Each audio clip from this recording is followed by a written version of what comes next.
নমস্কার সকলকে সাদরে আমন্ত্রণ ODDC ওরাল ডিজিজ ডিটেকশন সেন্টারে। আমি ডক্টর JC হালদার, ওরাল অনকোপ্যাথোলজিস্ট। আজ ডিসকাস করব এমন একটা টপিকস নিয়ে যেটা এখন খবরের শিরোনামে চলে এসছে, ক্যান্সার ভ্যাকসিন, এন্টারোমিক্স। রাশিয়ান এই ক্যান্সার ভ্যাকসিনটা নিয়ে আজকে প্রায় সব নিউজ চ্যানেলগুলোতেই চর্চা হচ্ছে। কেন? এই ভ্যাকসিনটার মধ্যে এমন কি আছে যে আমরা সবাই এটা নিয়ে চর্চা আরম্ভ করে দিয়েছি? কি রাশিয়াই প্রথম এই ক্যান্সার ভ্যাকসিন আবিষ্কার করেছে? অন্য কোনো দেশ কি ক্যান্সার ভ্যাকসিন নিয়ে কোনো কাজ করেনি? কি আছে তবে এই ভ্যাকসিনটার মধ্যে যেটা নিয়ে আজকে এত বেশি চর্চা শুরু হয়েছে? আমার ভিডিওটা যদি ভালো লাগে তবে একটা লাইক করে দেবেন, কমেন্ট করবেন এবং সাবস্ক্রিপশন করে নেবেন চ্যানেলটাকে। চলুন তবে শুরু করা যাক একটু ডিটেলেই, যে এই ক্যান্সার ভ্যাকসিন এই জিনিসটা কি। এই ক্যান্সার ভ্যাকসিন নিয়ে রিসার্চ কিন্তু শুরু হয়েছিল একদম 19 দশকের শুরুর দিকে। এক আমেরিকান ডাক্তার, তিনি একজন শল্য চিকিৎসক ছিলেন, উইলিয়াম বি কোলি। উনি প্রথম দেখেন যে ব্যাকটেরিয়াল টক্সিন সেটা কিনা টিউমার গ্রোথকে কমিয়ে দিতে পারে। এটা ছিল প্রথম ক্যান্সার ইমিউনোথেরাপির প্রথম এভিডেন্স বেস একটা অবজারভেশন। এই অবজারভেশনের উপরেই বেস করে পরবর্তীকালে ক্যান্সারের ভ্যাকসিন নিয়ে গবেষণা শুরু হয় এবং প্রত্যেকটা ডেভেলপ কান্ট্রি যেমন আমেরিকা, ইউরোপ, এরা সবাই মিলে কিন্তু ক্যান্সারের ভ্যাকসিন নিয়ে রিসার্চ শুরু করে। কিন্তু এখনো পর্যন্ত আমাদের হাতে এমন কোনো ভ্যাকসিন এসে পৌঁছয়নি যেটা নিলে কিনা আমরা ক্যান্সার থেকে মুক্ত হয়ে যাব। তাহলে এই রাশিয়ান এন্টারোমিক্স ভ্যাকসিন নিয়ে এত কেন আলোচনা, এত কেন শোরগোল? তার কারণটা একটু আপনাদের খুলে বলি। যেমন ধরুন, প্রোভেঞ্জ বলে একটা ভ্যাকসিন, যেটা কিনা FDA রেকগনাইজ অ্যাপ্রুভ ভ্যাকসিন, যেটা অ্যাপ্রুভাল পেয়েছিল 2010-এ, এবং এই ভ্যাকসিনটা এখনো ইউজ হয় প্রস্টেটের একটু অ্যাডভান্স ক্যান্সারের, মেটাস্টাসিস ক্যান্সারের জন্য। 15 বছর ধরে এই ভ্যাকসিনটা ইউজ হয়ে আসছে। তবুও আজ আমরা রাশিয়ার ভ্যাকসিন নিয়ে এত কেন আলোচনা করছি?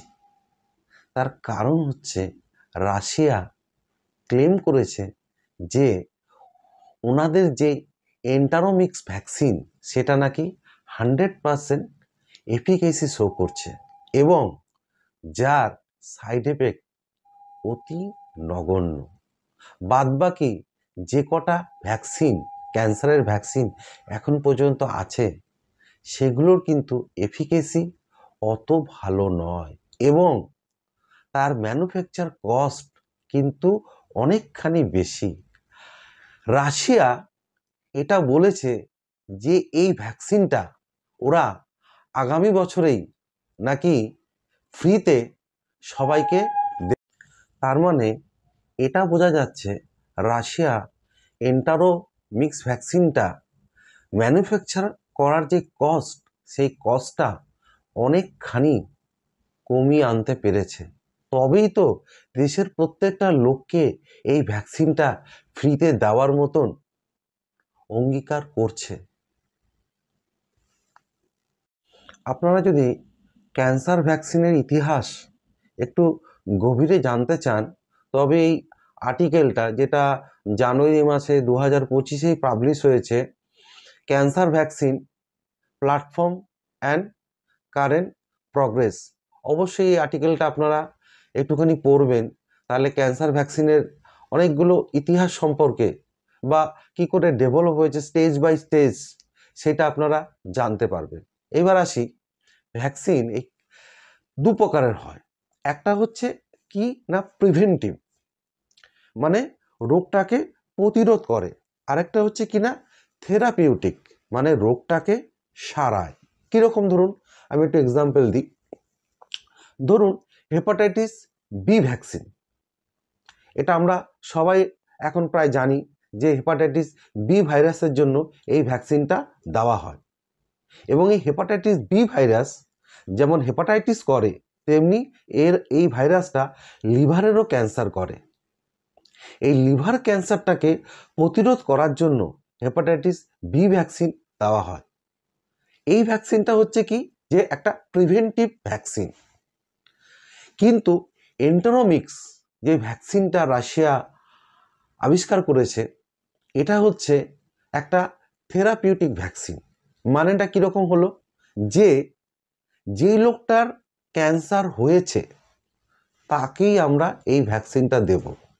যেমন হেপাটাইটিস বি ভ্যাকসিন, যার হেপাটিক ক্যান্সার হয়েছে তাকে কিন্তু দিয়ে হেপাটাইটিস বি ভ্যাকসিন কোনো কাজ হবে না, কারণ ওটা প্রিভেন্টিভ ভ্যাকসিন। প্রিভেনশন কিন্তু আগে নিতে হবে। ডিজিজ হয়ে গেলে প্রিভেনশন নিয়ে কিন্তু কোনো লাভ হবে না। কিন্তু রাশিয়ার এই ভ্যাকসিনটা কিন্তু থেরাপিউটিক, এবং এ কি করছে যে ক্যান্সার হওয়ার পরে যখন আপনি এই ভ্যাকসিনটা দেবেন তখন থেকেই এইটা কাজ করা শুরু করবে, ক্যান্সার সেলগুলোকে মারা শুরু করবে। এটা যেমন এক প্রকার গেল।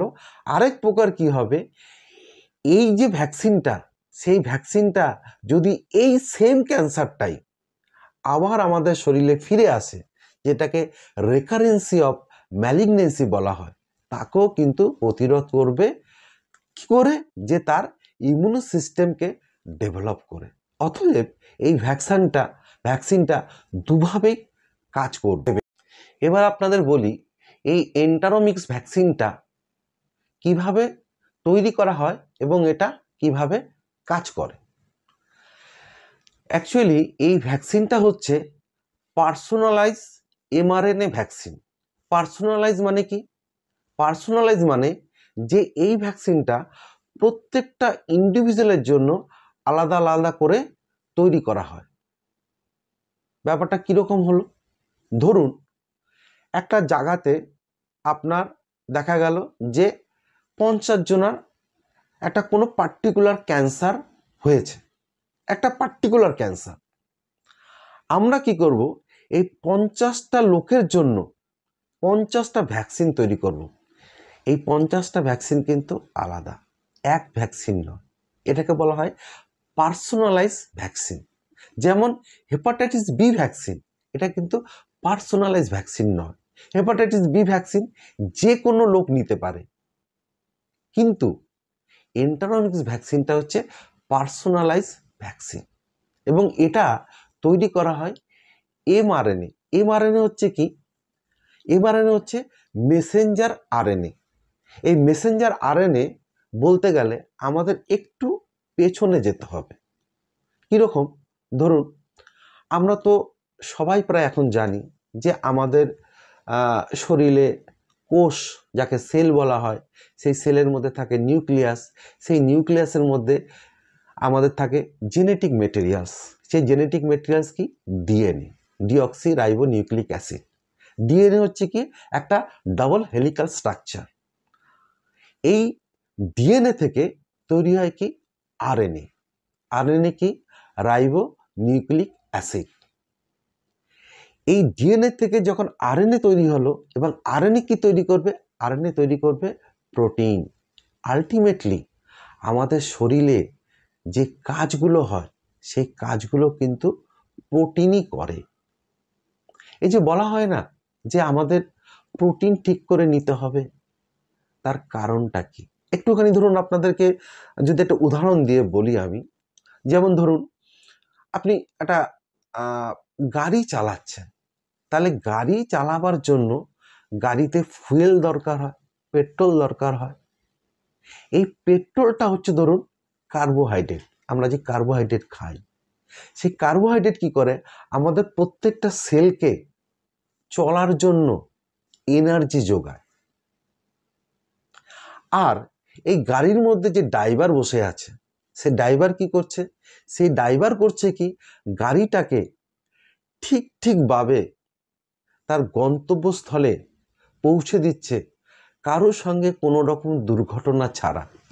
যেখানে যেখানে প্রয়োজন হচ্ছে সে দাঁড়াচ্ছে, যেখানে যেখানে রাস্তার গন্ডগোল আছে সে রাস্তা চেঞ্জ করছে। এই রকম ভাবে কিন্তু সে তার গাড়িটাকে গন্তব্যস্থলে পৌঁছে দিচ্ছে। আমাদের শরীরেও ঠিক কার্বোহাইড্রেট এবং প্রোটিন এই রকমভাবে কাজ করে।